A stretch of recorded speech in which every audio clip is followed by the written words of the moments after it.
भगवान की मत पर चलने वाला बनाई दिया, देवता बनाई दिया, उसको कहते हैं श्रीनाथ। और जगन्नाथ किसको कहते हैं? सारा जगत में कितने होते हैं? 500-700 करोड़। तो 500-700 करोड़ की भी नाक में नकेल डालने वाला, 500-700 करोड़ को भी सुधारने वाला, तमो प्रधान से सतो प्रधान आत्मा बनाने वाला कौन? जगन्नाथ। कहाँ का नाथ? किसका नाथ? सारे जगत का नाथ। तो अंतर है या नहीं है? बहुत अंतर है। वो श्रेष्ठ देव आत्माओं का नाथ, और वो दुनिया के जितने भी भ्रष्ट थे भ्रष्ट हैं, उनमें देव आत्माएं भी शामिल हो जाती हैं, उन सब का नाथ। ऐसे नहीं कि भ्रष्टों का नाथ है और श्रेष्ठ बनने वाली आत्माओं का नाथ नहीं है, वो सब का नाथ है। तो यादगार बनी हुई है श्रीनाथ और जगन्नाथ। श्रीनाथ का मंदिर पूरब में है या पश्चिमी सभ्यता की ओर? यादगार मंदिर है? पता ही नहीं। हाँ, भारत के पश्चिम में श्रीनाथ की यादगार मंदिर है, जो देवताओं का नाथ है, और पूरब में है जगन्नाथ का मंदिर है यादगार। क्यों? उनका पूरब में, उनका पश्चिम में क्यों नहीं? क्यों नहीं? क्योंकि जो पूर्वीय सभ्यता है वो वसुधैव कुटुंबकम में विश्वास करती है। किस बात में? सारी वसुधा, सारी पृथ्वी के जो भी मनुष्य मात्र हैं वो हमारे कुटुंब हैं, परिवार के लोग हैं। सबको खुश रहना चाहिए, सबको बराबर रोटी, कपड़ा और मकान मिलना चाहिए। इसलिए वो जगन्नाथ है। अब 500-700 करोड़ को तो 36 प्रकार का भोजन नहीं खिलाया जा सकता। अगर खिलाने वाला होगा तो खिलाने वाला या तो दुनियावी धंधे करके करोड़पति अरबपति बनेगा। दुनियावी धंधे चालाकी से होते हैं या भोलेपन से होते हैं? चालाकी से होते हैं। तो श्रीनाथ चालाकी से धन कमा करके धृतराष्ट्र बन करके 36 प्रकार के भोजन थोड़ों लोगों को खिलाएगा, 500-700 करोड़ की दुनिया को नहीं खिला सकता। और जगन्नाथ है, जगन्नाथ सारे जगत का नाथ है, अर्थात सारे जगत की आत्माएं, चाहे वो साहूकार की लिस्ट में हो, चाहे वो गरीब की लिस्ट में हो। क्योंकि आज के जो साहूकार हैं वो कल क्या बनने वाले हैं? जो पैसा कमाया है ना गरीबों का चूस चूस करके, वो सारा निकल करके बाहर चला जाएगा। कहाँ चला जाएगा? किसकी दबी रही धूल में किसकी राजा खाए, किसकी ले जाएंगे चोटा और किसकी आग जलाए, ये असर हो जाएगा। तो क्या बन जाएंगे? हैं? वो भी गरीब बन जाएंगे। इसलिए बताया सारी दुनिया गरीब बनने वाली है, और तुम बच्चे उन गरीबों के बीच बड़े साहूकार बनने वाले हो। क्या? कितने बड़े साहूकार, 500-700 करोड़ दुनिया के बीच में 4.5 लाख चुने हुए बाप के बच्चे, क्या रेशो निकला?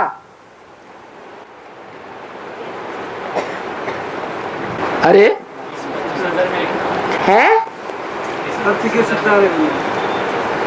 कितने परसेंटेज हुए, जल्दी निकाल भी नहीं सकते, इतना कम परसेंटेज आता है।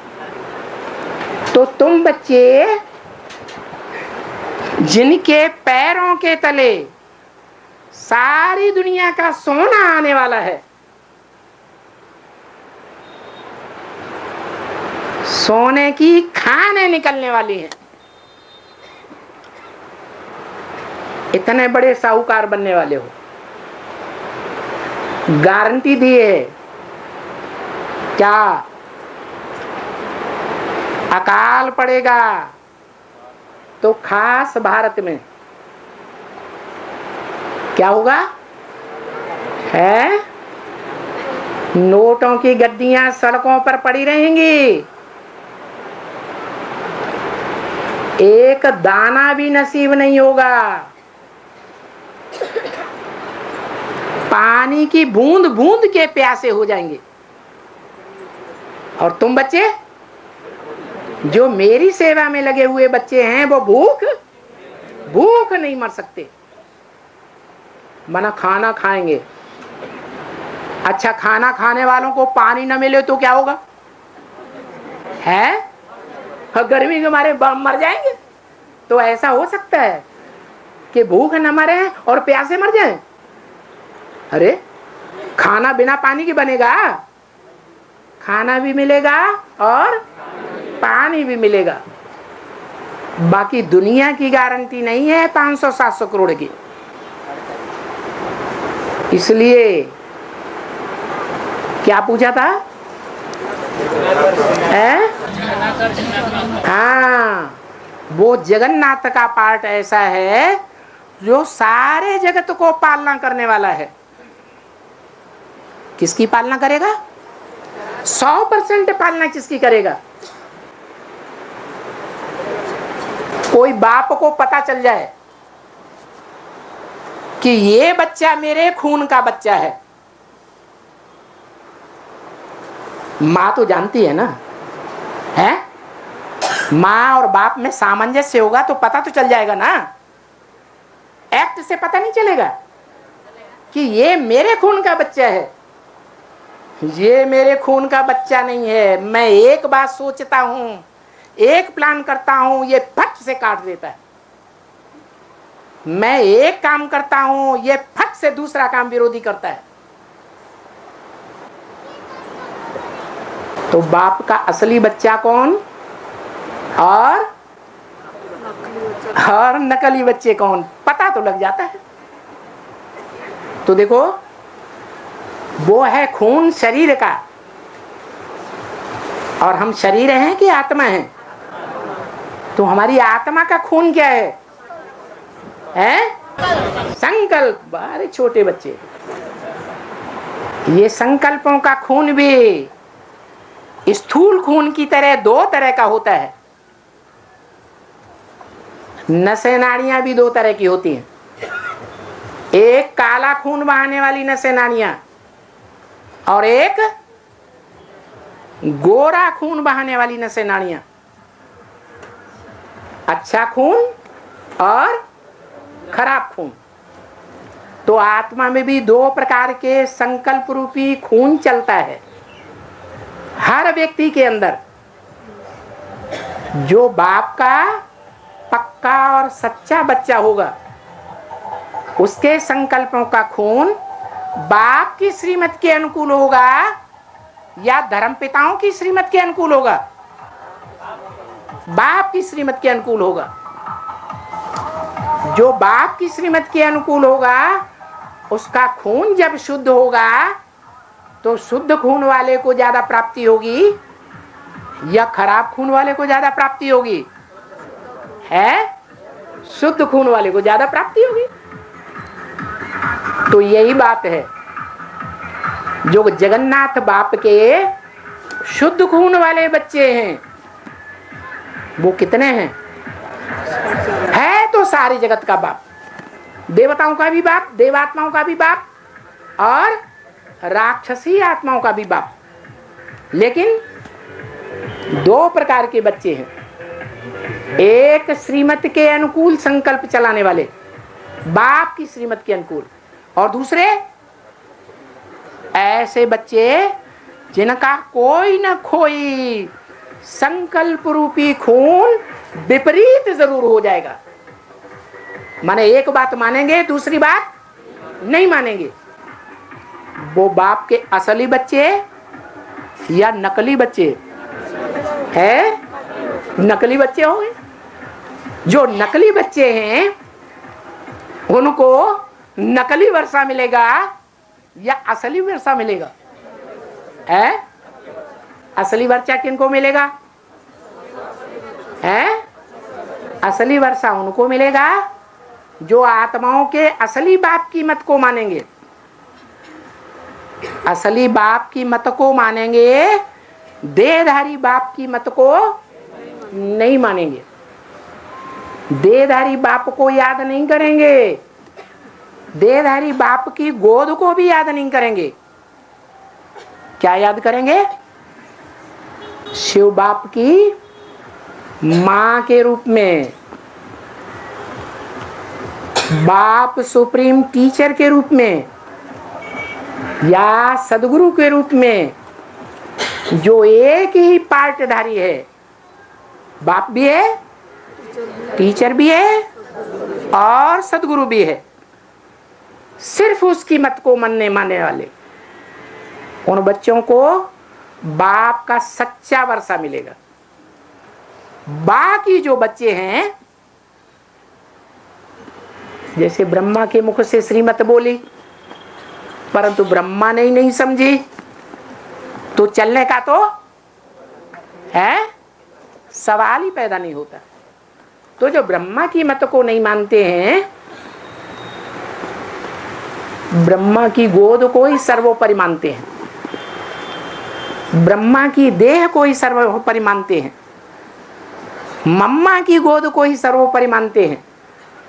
जिन बच्चों के लिए मुरली में भी बोला है, कोई मम्मा के मुरीद, कोई बाबा के मुरीद, शिव बाबा को कोई पूछता ही नहीं। मुरली का महावाक्य है। तो जब शिव बाबा को पूछता नहीं, तो शिव बाबा उन्हें वर्षा असली देने के लिए पूछेगा? है? नहीं पूछेगा। नंबरवार दूसरे धर्मों की लिस्ट में चले जाएंगे। जैसे ब्रह्मा के लिए, वैसे ही ये बात परम ब्रह्म के लिए भी लागू होती है। जो पहला पहला ब्रह्मा है, प्रजापिता ब्रह्मा, जिसके तन में ज्ञान सुनाने के लिए शिव बाप पहले पहले प्रवेश करते हैं, ज्ञान का बीज डालने के लिए। उसे बीज डालने का पता मां को ही चलता है और कोई बच्चों को पता ही नहीं चलता। वो बाप को भी नहीं पहचानते। बीके वाले उस परम ब्रह्म बाप जिसके लिए मुरलियों में बोला ब्रह्मा का बाप कौन, पूछा या नहीं पूछा? जवाब आया है? नहीं। जो बाप के बच्चे हैं वो जानेंगे ब्रह्मा का बाप कौन, प्रजापिता। वो प्रजापिता जिसको ब्रह्मा ने पहचाना या नहीं पहचाना, वो आता अलग है।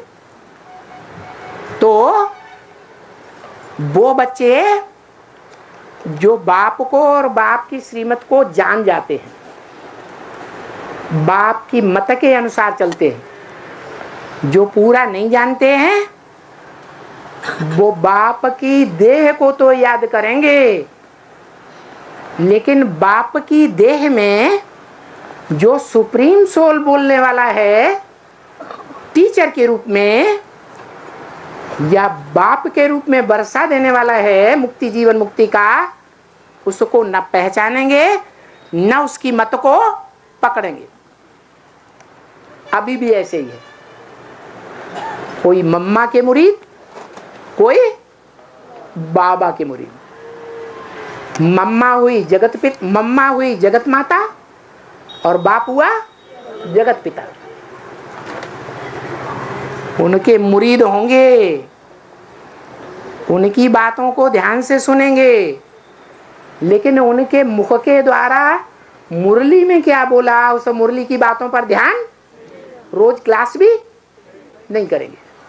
भले 7वें दिन मस्जिद में जाने वाले मुसलमान बन जाएं, भले क्रिश्चियंस की तरह 7वें दिन संडे गिरजाघर में जाने वाले क्या बन जाए, क्रिश्चियन बन जाए, इसकी कोई परवाह नहीं, क्योंकि हम तो पहले भी ऐसे ही थे, अब भी ऐसे ही बन जाएंगे, तो क्या परवाह।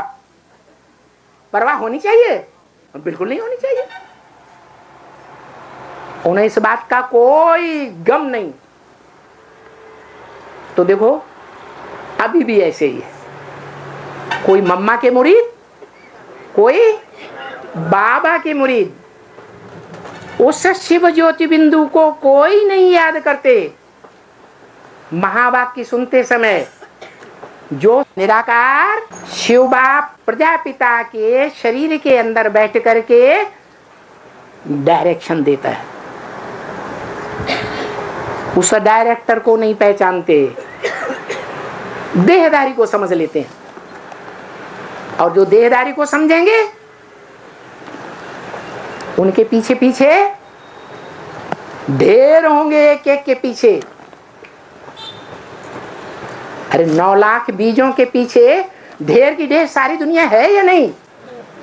ऐसे ही जो साकार बाबा और साकार मां, जगत पिता और जगदम्बा को जो मानने वाले हैं, उनके पीछे ढेर के ढेर हैं। वो सब किसको मानेंगे? साकार को मानेंगे, दीदी दादी दादाओं को मानेंगे, या निराकार को पहचानेंगे जो साकार के अंदर डायरेक्शन देने वाला है? दीदी दादी दादाओं को मानने वाले अभी भी हैं या नहीं है? हैं? अभी भी हैं। सरेंडर्ड के अंदर हैं या नहीं है? हैं? सरेंडर्ड के अंदर भी हैं। उनसे पूछा जाए कि तुम ऐसा गलत काम क्यों करते हो, कहेंगे ऊपर की दीदी आज हमको डायरेक्शन दिया इसलिए हम करते हैं। अरे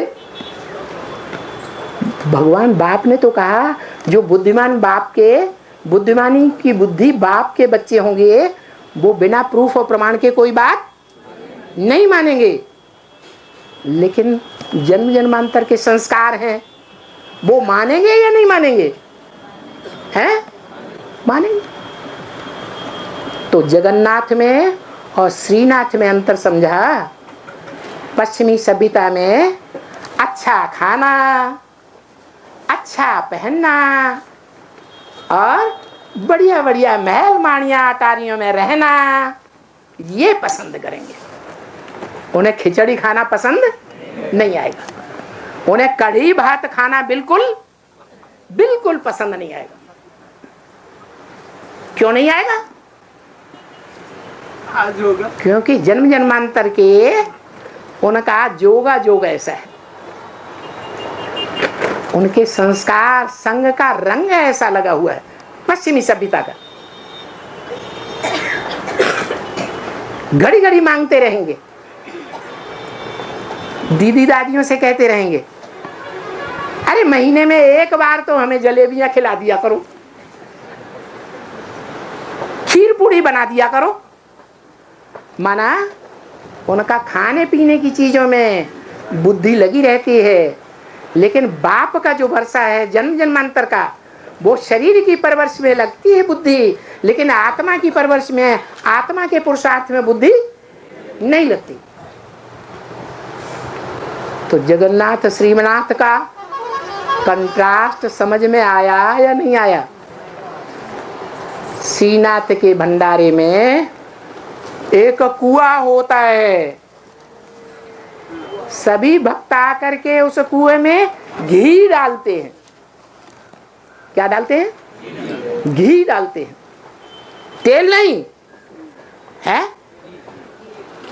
ऐसे नहीं कि रिफाइंड तेल डालते हो, फिल्टर्ड तेल डालते हो, नहीं, मिट्टी का तेल तो बिल्कुल ही नहीं। क्या डालते हैं? घृत, घी। और घी में भी गाय का घी अच्छा माना जाता है। तो यहाँ गौएं हैं ब्राह्मणों की दुनिया में या नहीं है? हैं। किनको कहा जाता है गौएं? हैं? कन्या माताओं को। जो कन्याएं माताएं पवित्रता रूपी घृत ही देती हैं। क्या नंबरवार हैं या जर्सी गाय भी है? कैंसर पैदा कर देता है दूध। जर्सी गाय है या नहीं है? है। तो बच के रहना जी, जरा बच के रहना। देशी गाय चाहिए। देशी माने भारतीय। भारतीय कन्याएं माताएं हैं, उनकी निशानी क्या होगी? है? उनकी निशानी होगी भा माने रोशनी ज्ञान की, रत माने लगी रहने वाली। ज्ञान की भारतीय कन्याएं जो ज्ञान की रोशनी में ही लगे रहने में अपना जीवन मस्त मानती हैं। क्या? जो बाबा का डायरेक्शन है, संगम युग मौजों का युग है, तो ज्ञान के आधार पर मौजों का युग बनेगा या ज्ञान के आधार पर बनेगा? कोई भी दुनिया की बड़े से बड़ी समस्या आ जाए, सब समस्याओं का समाधान ज्ञान में है या अज्ञान में है? ज्ञान में। मुरली में भी बोला, रोज की मुरली में तुम्हारी सब समस्याओं का समाधान मिल सकता है अगर मुरली को ध्यान से बैठ करके सुने। ऐसे नहीं मुरली भी सुनते जाते हैं, सब्जी भी काटते जाते हैं, स्वेटर भी बुनते जाते हैं, क्लास के अंदर ही स्वेटर बुन रहे हैं। 3-3, 4-4, 5 बार मुरली सेंटरों में चलाई जा रही है। अपने अपने धंधे भी करते जा रहे हैं, बातें भी करते जा रहे हैं, कर्मेंद्रियों से कुकर्म भी कर लेते हैं, मुरली भी सुनते जा रहे हैं। अब बताओ, मुरली में तो डायरेक्शन ये है कि जब मुरली सुनना है तो उस समय कोई कर्म नहीं करना है। क्या? एकाग्र होकर के भगवान की वाणी को सुनना चाहिए या चंचल कर्मेंद्रियों के आधार पर सुनना चाहिए? रिजल्ट अलग अलग हो जाएगा। इसलिए कम से कम 24 घंटे में एक बार रेगुलर और पंक्चुअल होकर के, दत्तचित्त होकर के मुरली सुनना चाहिए। तो मुरली बुद्धि में बैठेगी और रोज की समस्याओं का हल भी मुरली से निकल सकता है। हाँ, क्या बोला? नहीं, अभी क्या बोला? प्रश्न किसने किया था? वो बोला ध्यान से सुनने। हाँ जी, हाँ जी, हाँ जी। हाँ, और बाबा, हाँ, आत्मा अभिमानी बनने के लिए सहज विधि क्या है? प्रैक्टिस करो। Practice makes a man perfect. Gita में भी लिखा है, जो दुनिया का सबसे बड़ा ज्ञान का ग्रंथ सारी दुनिया के लोग मानते हैं। कौन से ग्रंथ को? श्रीमद् भगवत गीता को। उसमें भी लिखा है, अर्जुन ने पूछा, हे भगवान, ये मन बड़ा चंचल है, इसको कैसे कंट्रोल किया जाए, कैसे एकाग्र किया जाए? तो भगवान ने बताया अभ्यासेन तो कौन्तेय वैराग्येण च गृह्यते। बार बार अभ्यास करो। क्या? मैं आत्मा ज्योति बिंदु। फिर भूल जाए, फिर याद करो, फिर भूल जाए, फिर याद करो। मना पक्का कर देना है कि सब धंधों में है नुकसान, सिवाय एक शिव बाबा की याद के। शिव बाबा की सेवा करेंगे तो भी जिसकी सेवा करेंगे वो याद आएगा। राष्ट्रपति की सेवा करने वाला ड्राइवर होगा या बॉडीगार्ड होगा, किसको याद करेगा? राष्ट्रपति को याद करेगा। तो सेवा करेंगे तो भी बाप की याद की प्रैक्टिस होगी। ज्योति बिंदु आत्मा की स्थिति में स्थित होने की प्रैक्टिस करेंगे तो आत्मा के साथ बाप तो है ही है। क्यों? क्योंकि बाप स्वयं कहते हैं, तुम बच्चे मुझे जितना याद करते हो उतना मैं तुम्हारे साथ हूं। तो मेरा रूप और तुम्हारा रूप एक ही ज्योति बिंदु तो है। तो जहां तुम्हारी आत्मा है ज्योति बिंदु स्वरूप असोचता, दूसरा कोई संकल्प नहीं, वहां कौन है? वहां मैं भी हूं। तो आत्मिक स्थिति में रहने का पक्का अभ्यास करना चाहिए। और वो अभ्यास तभी पक्का होगा, कब पक्का होगा? है मन कैसे एकाग्र होगा? भगवान सर्वव्यापी है, इसमें भी, इसमें भी, इनमें सब में भगवान सर्वव्यापी, कीड़े मकोड़े पकड़ो सब में व्यापी है। सब तरफ बुद्धि लगाओ, एक सो याद करो, उसको भी याद करो, उसको भी याद करो, तो एकाग्र हो जाएगा। है? एकाग्र हो जाएगा। कैसी प्रैक्टिस पड़ेगी? मन चंचल होने की प्रैक्टिस पड़ेगी, एकाग्र होने की प्रैक्टिस पड़ेगी। चंचल होता आया। 63 जन्म गुरुओं ने क्या किया है? 63 जन्म गुरुओं ने यही किया। जब सतो प्रधान शास्त्र थे, सत्व प्रधान ब्रह्मा के मुख से निकली हुई वेदवाणी थी। जो पहली वाणी निकली श्रीमद् भगवद गीता, उसमें एक शब्द भी ऐसा नहीं आया है कि भगवान सर्वव्यापी है। लेकिन विकारी बुद्धि वाले मनुष्यों ने उसका उल्टा अर्थ लगाया। क्या? भगवान सर्वव्यापी है। तो ये बात को उल्टा कर देना है। एक व्यापी भगवान को समझ लेने से, मान लेने से बुद्धि एकाग्र होगी, या सर्वव्यापी समझ लेने से बुद्धि एकाग्र होगी? एक व्यापी। अब एक व्यापी को कैसे पहचाने? वो किसमें एक व्यापी है? किसी मिट्टी के एक कण को उठा लें, भक्ति मार्ग में कहते हैं कण कण में भगवान, तो उस कण में भगवान मिलेगा। पहचानेंगे कि कण में भगवान है।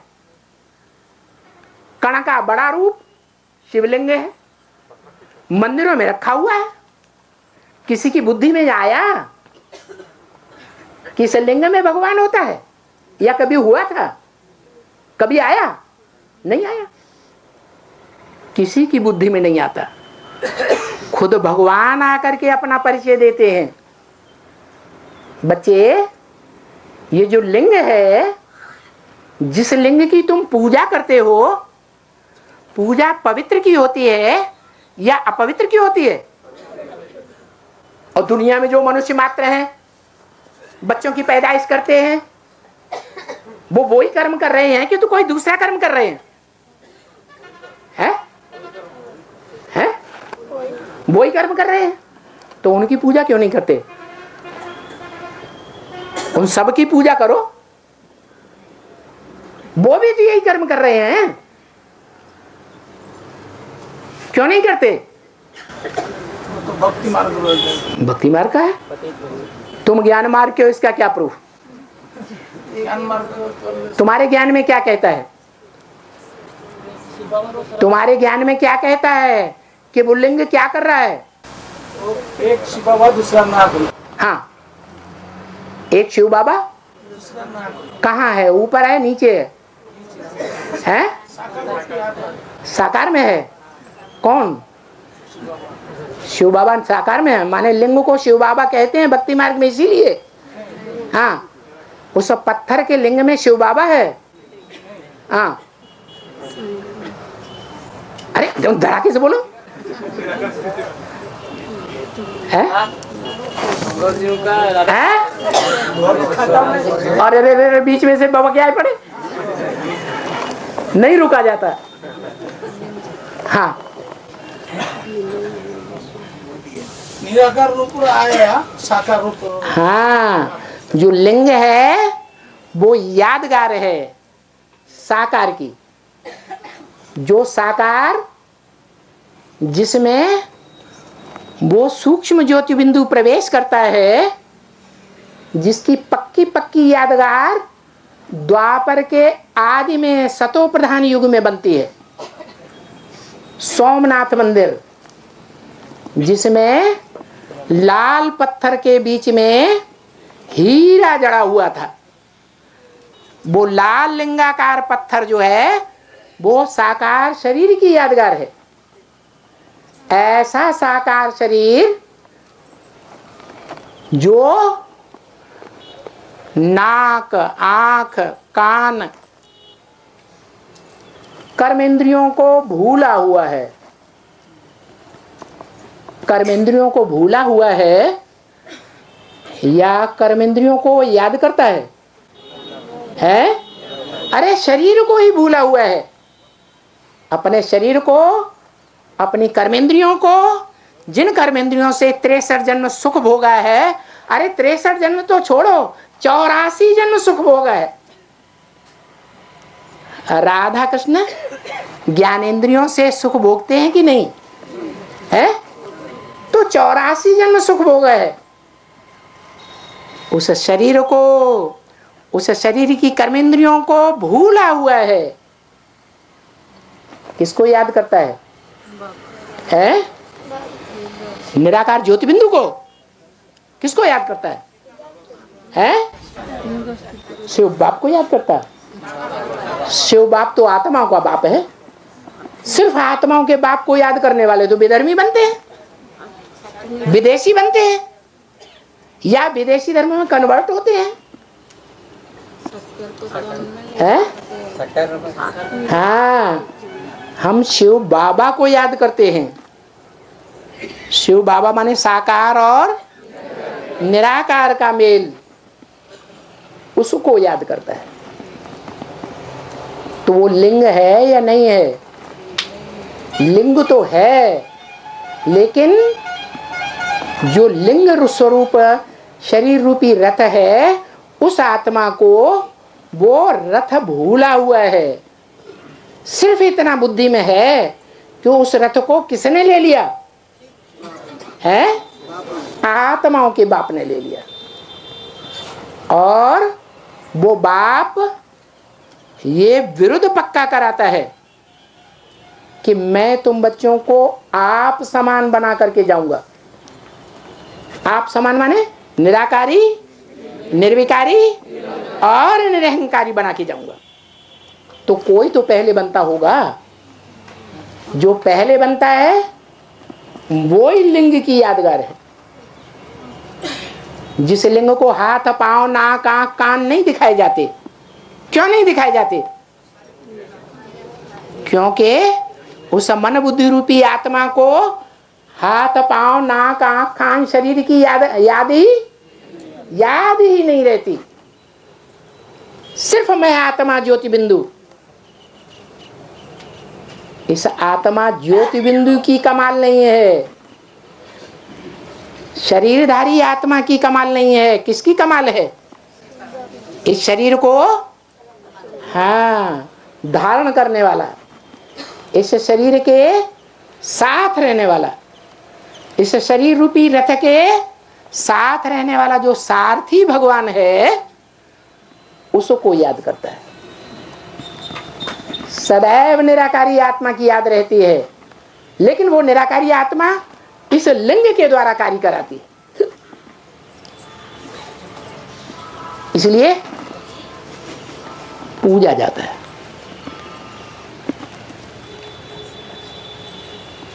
मेरा लिंग ही पूजा जाता है और इंद्रियां नहीं पूजी जाती, और इंद्रियां देवताओं की पूजी जाती हैं, लेकिन मेरा लिंग ही पूजा जाता है। कारण है, कारण यही है कि मैं उस यादगार रूपी एक ही लिंग है, जिसे भक्ति मार्ग में बड़े बड़े राजाओं के राज्य में, राज परिवार में एक लिंग के रूप में पूजा जाता रहा। महाराणा प्रताप, शिवाजी सीरियल देखे हैं? नहीं देखे हैं? देख लेना। उनके परिवार में किसकी पूजा होती है? एक लिंग की पूजा होती है। एक लिंग को मान्यता देंगे, दूसरों को मान्यता नहीं देते। दूसरों को जो मान्यता देते हैं वो दूसरे धर्म में कन्वर्ट हो जाते हैं। भारतीय कन्याएं माताएं एक खूंटे से बांधी जाती हैं, तब उनकी महिमा होती है, या विदेशी कन्या माताओं की तरह अनेक शादियां करती हैं तब उनकी पूजा होती है? ये गायें हैं, ये अपने मुख से कुछ नहीं बोल सकते। जीवन में माँ बाप जहां डाल देते हैं, जीवन भर वहां बंद करके रहती है, पवित्रता की पावर होने के कारण। उन्हें अपवित्रता अच्छी ही नहीं लगती।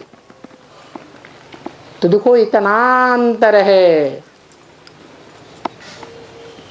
समझ में आया क्या पूछा था? संगम जी का राधा कृष्ण कौन आदमी को बोलेंगे? राधा कृष्ण किन को बोलेंगे? ज्ञान में जो सतयुग में राधा कृष्ण बनेंगे, वो कोई के बच्चे बनेंगे या नहीं? कि परमधाम से ब्रह्मा कुमारियों के कहने के अनुसार स्टार आएगा, नीचे बच्चा बन जाएगा? है? किससे पैदा होंगे? अरे यहाँ ज्ञान में किससे पैदा हुए? ज्ञान में शूटिंग की या नहीं की? उन आत्माओं ने सतयुग का बच्चा बनने की ज्ञान में शूटिंग की या नहीं की? कोई उनको प्रत्यक्षता रूपी जन्म देने वाले माँ बाप हुए या नहीं हुए? हुए। कौन हुए? हैं? हाँ, यज्ञ के आदि में कोई माता थी, यज्ञ के आदि में कोई पिता भी था। वो दोनों ही निमित्त बने,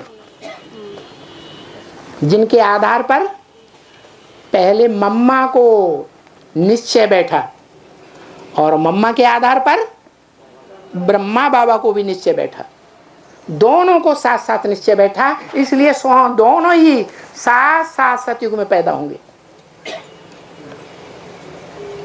निश्चय बैठाने वाली कौन आत्मा है? कोई माता और कोई बाप। ब्रह्मा का बाप कौन? कोई है या नहीं संगम में? ब्रह्मा का बाप कोई है कि नहीं? तो बस वो बाप हो गया। और उसके जीवन में अंतिम जन्म में जो आदि में सो अंत में, आदि में विष्णु स्वरूप है लक्ष्मी नारायण। तो प्रवृत्ति मार्ग के आदि सहचरी हैं या नहीं हैं? जो आदि के जन्म में स्त्री पुरुष हैं, विष्णु रूप हैं, वो अंतिम जन्म में भी आदि सो अंत के अनुसार स्त्री पुरुष के रूप में एक दूसरे को फॉलो करने वाले प्रवृत्ति मार्ग के पक्के होंगे या नहीं होंगे? होते हैं। इसलिए मुरली में बोला कि शिव बाबा इस सृष्टि पर सदा कायम है। इस सृष्टि पर कोई भी चीज कायम नहीं है सिवाय एक शिव बाबा। ये मुरली में बोला। माना इस सृष्टि पर कौन सी आत्माएं हैं जो 84 जन्म सदा कायम रहती हैं, ऊंची स्टेज में हीरो हीरोइन के रूप में रहती हैं? है? पवित्रता के मामले में पक्की होंगी, 100% होंगी या कच्ची होंगी? 100% पक्की होंगी, क्योंकि दुनिया के सारे काम पवित्रता के आधार पर ही विजय पाते हैं, नहीं तो विजय हो नहीं सकती। देखो वृंदा के लिए क्या गाते हैं? वृंदा जो तुलसी थी, कभी जिस तुलसी की पूजा होती है हर आंगन में, वो तुलसी भी एक जन्म में राक्षस की पत्नी बनती है। और राक्षस कैसे कर्म करते हैं? राक्षसी कर्म करेंगे या देवताई कर्म करते हैं? राक्षसी कर्म करने वाला जो जालंधर है उसकी कब तक विजय होती रही? जब तक वृंदावन का वो पवित्रता का विरुद्ध चालू रहा, और जैसे ही वो विरुद्ध टूटा जालंधर हार गया। तो दुनिया के सारे कामों पर विजय तभी होती है जब पवित्रता को धारण करे। अब वो पवित्रता को धारण करना चाहे याद के रूप में हो, क्या मन बुद्धि की याद के रूप में पवित्र हो, और चाहे शरीर की पवित्रता के आधार पर हो। पवित्रता सिर्फ मन बुद्धि से पालन करनी चाहिए या शरीर से भी पालन करनी चाहिए? हैं? शरीर से भी और मन बुद्धि से भी। तो शंकर जी क्या करते हैं? वो तो विषपाई दिखाए गए हैं। विष तो कहा ही जाता है, पर स्त्री और पर पुरुष के मेल को विष पीना कहा जाता है। इससे संसार विषैला बनता है। द्वापर युग से वैश्यों की विषि से दुनिया बनती है, और वो विशेष दुनिया सारे संसार का नाश करने पर आ जाती है।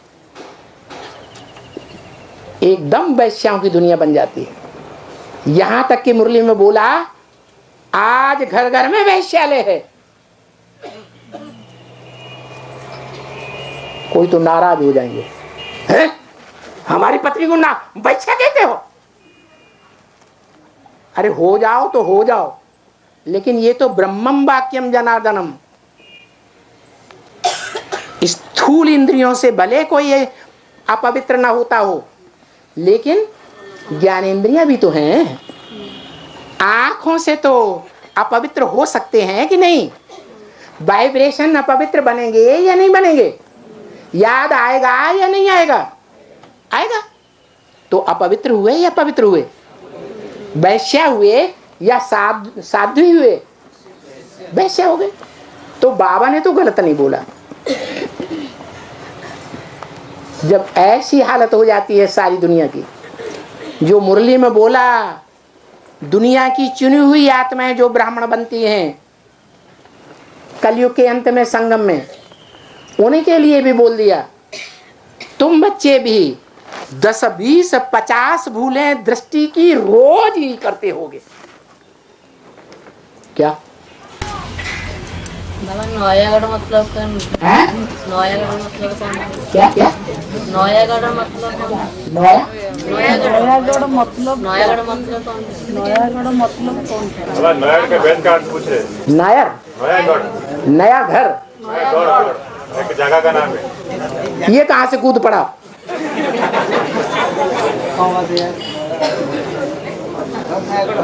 अरे नया घर की कोई बात हुई अभी है? कोई बात नहीं चल रही है। कोई भूत आकर के बोलने लगा। हाँ हाँ, अरे तुमको भी नहीं पूरी बात सुनकर रहा गया। हाँ बोलो। ब्रह्मा निराकार और दूसरा शक्ति। ब्रह्मा निराकार? निराकार है, वो सूक्ष्म शरीर नहीं है। बाबा ब्रह्मा नहीं बोल रहे हैं, ब्रह्म बोल रहे हैं। अब ब्रह्म माने ब्रह्मा, ब्रह्म माने ब्रह्मा, ब्रह्म ही पवित्र होता है, ब्रह्मा भी पवित्र होता है।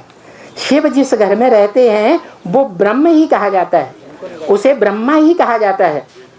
माने शिव अगर दादा लेख राज में प्रवेश किया, जो बाप कहते हैं मैं जिसमें भी प्रवेश करूंगा उसका नाम ब्रह्म दूंगा, तो जिसमें प्रवेश करते हैं वो घर ब्रह्मलोक ही हुआ, सर्वोपरि ब्रह्मलोक नहीं है।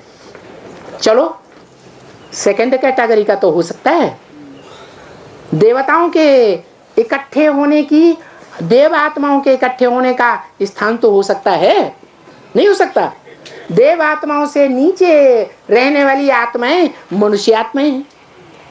मनुष्य आत्माएं जहां रहती हैं, मन चलाने वाली, वो संगठन तो हो सकता है परमधाम का। उससे भी नीचे जो जानवर जैसी आत्माएं हैं, जड़त्वमयी बुद्धि वाली आत्माएं हैं, वो 4th क्लास का ब्रह्मलोक हो सकता है कि नहीं। ऐसे यहां भी 5 प्रकार के ब्रह्मा बताए। अव्वल नंबर ब्रह्म, ब्रह्मा को कितने मुख दिखाते हैं? 5 मुखी दिखाते हैं। अव्वल नंबर, द्वयम नंबर, तीसरा नंबर, चौथा नंबर, 5 मुखी ब्रह्मा भी।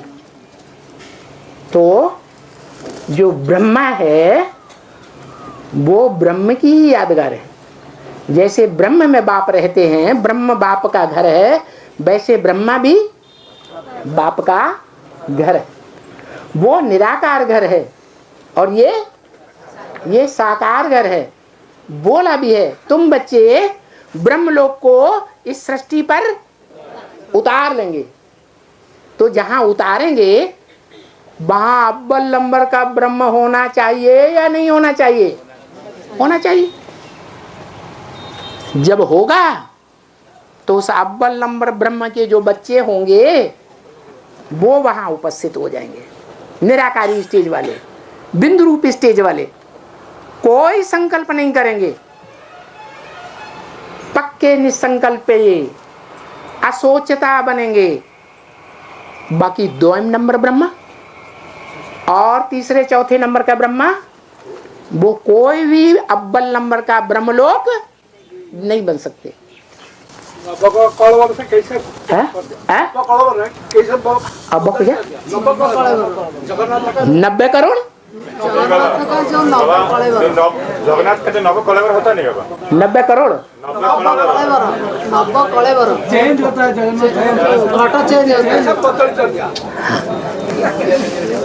देखो जगन्नाथ जो है वो जगतनाथ है, माने विश्व का मालिक है। जो विश्व का मालिक बनता है वो अव्वल नंबर का ब्रह्मा ही बनता है। अव्वल नंबर का जो ब्रह्मा है वो अलग पार्टधारी है। ब्रह्मा अधूरा है या संपूर्ण है? ब्रह्मा चाहे अव्वल नंबर का हो, चाहे 2 नंबर का, चाहे तीसरे नंबर का, चाहे पंचमुखी ब्रह्मा हो, वो अधूरा ही है। जब संपूर्ण बनता है ब्रह्मा सो विष्णु बन जाता है। तो जो ब्रह्मा सो विष्णु की स्टेज है, वो विष्णु देवताओं का मालिक है, देवलोक का मालिक है, स्वर्णिम संसार का मालिक है, या सारे जगत की नरक की दुनिया का मालिक है? तो जगन्नाथ जो है वो सारे जगत 500-700 करोड़ की नरक की दुनिया में जितने भी मनुष्य मात्र हैं सबका मालिक है। वो विश्व का मालिक है, सतयुग का मालिक नहीं है। नहीं समझ में आया? बोलो बोलो बोलो, फ्री होकर के बोलो। ब्रह्मा कैसे बदल कर दिया? अरे भाई, जब सारे जगत का पिता है, जगत पिता है, तो उसको रूप धारण नहीं करने पड़ेंगे हैं? वो रूप धारण करेगा कि नहीं? सबका बीज किसमें है? 500-700 करोड़ का बीज किसके अंदर है? जगन्नाथ के अंदर। तो वो रूप धारण करेगा या नहीं करेगा? करेगा। सबका बाप है वो। इसलिए अनेक रूपी है। बहुरूपिया भी भारतवर्ष में शंकर को कहा जाता है। बहुरूपिया है या नहीं है? है, बहुरूपिया है। शास्त्रों में कई जगह बहुरूपिया दिखाया गया। और हाँ, धर्म स्थापना के लिए 3 यातना चाहिए। 3 यातना चाहिए कम से कम। हाँ। हाँ, तो एक है बीजरूप आत्मा, हाँ, दूसरा है आधार मूर्त माता, तो तीसरा आत्मा को है। तीसरा आत्मा आधार मूर्त जो होते हैं वो जड़ें एक होती हैं किसी बीज की, या ज्यादा से ज्यादा वो कम से कम 2 जड़ें भी हो सकती हैं। है? कोई बीज की कम से कम 2 जड़ें तो हो ही सकती हैं कि नहीं? तो ऐसे ही है ये सृष्टि रूपी वृक्ष है। इसकी 10 जड़ें हैं, 10 धर्मों की। ये जो 10 जड़ें हैं वो बाद में आती हैं, और बीज पहले होता है। सब बीजों का मुख्य बीज कोई हो सकता है या नहीं? कोई झाड़ ऐसा होता है जिसमें नीम भी पैदा हो जाता है, पीपल भी पैदा हो जाता है, दूसरे वृक्ष भी पैदा हो जाते हैं। एक ही वृक्ष में अनेक प्रकार के झाड़ पैदा होते हैं कि नहीं? हैं? ऐसे ही ये वैरायटी झाड़ है मनुष्य सृष्टि का। इस वैरायटी झाड़ में 10 प्रकार के बीज भी हैं, 10 प्रकार की आधारभूत आत्माएं भी हैं। उन सब बीजों का, आधार मूर्तों का आखिरी एक बीज है। सारी मनुष्य सृष्टि का एक ही बीज, जिसमें सारा सृष्टि रूपी वृक्ष समाया हुआ है। कौन है? राम बाप। राम बाप को कहा जाता है, कृष्ण बच्चे को कहा जाता है। कभी मुरली में बोला कृष्ण बाप को कहा जाता है? नहीं बोला, नहीं समझ आ रहा आया। हाँ, और हाँ जी। तो श्रीनाथ जगन्नाथ क्यों काला है? हैं? क्यों काला है? शिव काला है? श्रीनाथ और जगन्नाथ दोनों काला है। हाँ, मुरली में बोला श्रीनाथ जगन्नाथ हैं एक ही चीज, परंतु जैसा देश वैसा वेश बना करके उनको भोग लगाया जाता है। कैसे एक ही चीज है? श्रीनाथ माने श्रेष्ठ आत्माओं का नाथ, सतयुग का 16 कला संपूर्ण कृष्ण, कृष्ण प्रिंस, वो देवताओं का नाथ है कि राक्षसी आत्माओं का नाथ है? देव आत्माओं का नाथ है। वो देव आत्माओं का नाथ कृष्ण वाली आत्मा दादा लेखराज इस समय जगन्नाथ में प्रवेश है या नहीं है? तो एक ही है या 2 हैं? बस हो गया। और हाँ, जो संगम में जो माने बीज है, माता पिता तो है बीज, जो बीज माता पिता है। माता नहीं बीज है, पिता बीज है। पिता बीज है। हाँ। तो पिता बीज है, राधे उनको राधा कृष्ण नहीं बोलेंगे। जो बाप है, माता है, वो माता पिता ही रहेंगे। तो माता पिता जो बच्चा है वो सेकेंडरी रचना है, फर्स्ट रचना नहीं है। असली राधा कृष्ण किसको बोलेंगे? असली राधा कृष्ण है संगम युगी राधा कृष्ण को बोलेंगे, क्योंकि शास्त्रों में जो गायन है संगम युग के गायन है या सतयुग त्रेता का गायन है? अरे बताओ ना। संगम युग का गायन है। माना संगम युग में जो सतयुग में कृष्ण का पार्ट बजाने वाली आत्मा है वो चली गई या रह गई? उनको जो सत्ययुग में राधा कृष्ण है उनको माना असली राधा कृष्ण नहीं बोलेंगे। ये बताओ कि सतयुग में राधा कृष्ण के रूप में जन्म लेने वाली आत्मा अभी संसार में मौजूद है या नहीं?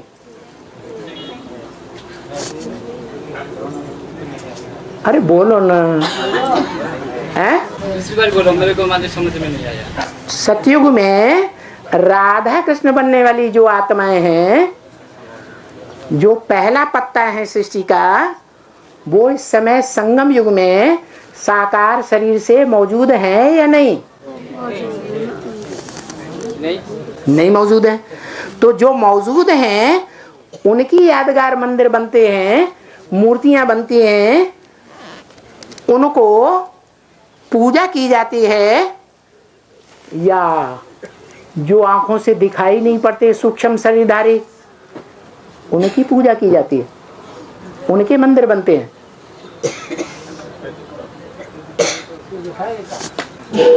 हाँ हाँ ठीक है।